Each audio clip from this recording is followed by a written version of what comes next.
What is money? Well, in theory, money is a way for you to store your economic energy and not have it stolen from you by the government, by a bad investment decision, right? Perfect money is in fact the solution to all your problems. But what is good money? Gold has been an aspirational money, but it's defective. And the reason gold is defective is because we keep creating more of it, and you can't custody it. And so if I keep creating 2 or 3% more, then that means that the half-life of your economic energy in gold is 35 years. It means every 35 years your money is cut in half, or the value of your wealth is cut in half. The only way to make gold perfect is to stop mining it and make it possible to teleport and carry around in your head. And of course, this is not happening with gold. It is difficult to create sound money. How difficult? Well, Bitcoin has gotten 50 trillion times more difficult to mine since it was formed. 50 trillion. Now, what is that telling you? Well, for the money to be sound, I have to cap the supply. And in order to cap the supply, I have to make it exponentially more difficult to create it. And human beings in this small corner of the world, Bitcoiners, who have been ignored, they figured out how to create 50 trillion times more work in those 14 years. That's what you're fighting against, and that's why commodities make awful money.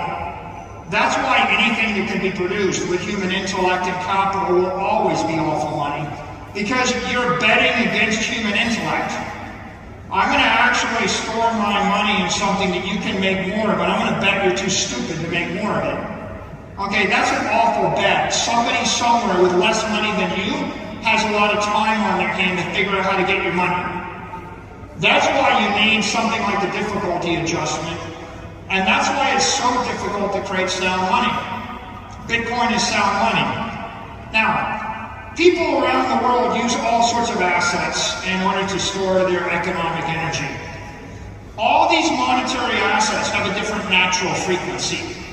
For example, oil gets produced with a stock-to-flow ratio which is extremely low.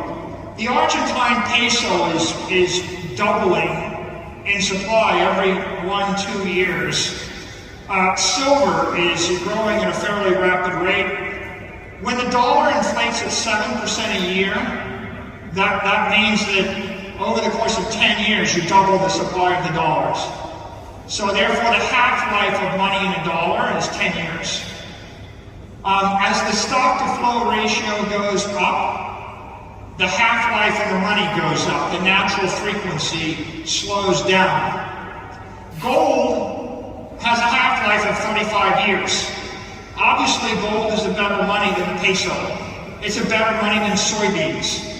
But now you see, the real key is, what is the natural frequency of the asset? And what's brilliant about Bitcoin is it started with a higher frequency, but that natural frequency is going to infinity. It's becoming a very low frequency money. Next year, after the halving, stock to flow is 120. The half-life of your economic energy in the money of Bitcoin goes to 100 years. In the year 2036, the half-life of your economic energy in Bitcoin becomes 1,000 years.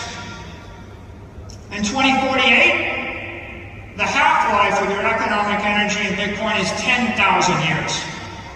Now, politicians want to tell you that this is impossible. Commodities and nature tells you this is impossible. But look at my chart here. In your lifetime, there is one asset that has a long enough frequency that you can actually expect to keep your money forever. This is economic immortality.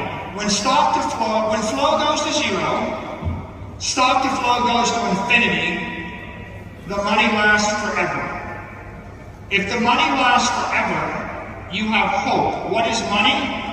Perfect money is a way to escape the misery of the economic war that is depriving you, your family, and your company of 99.9% of everything you have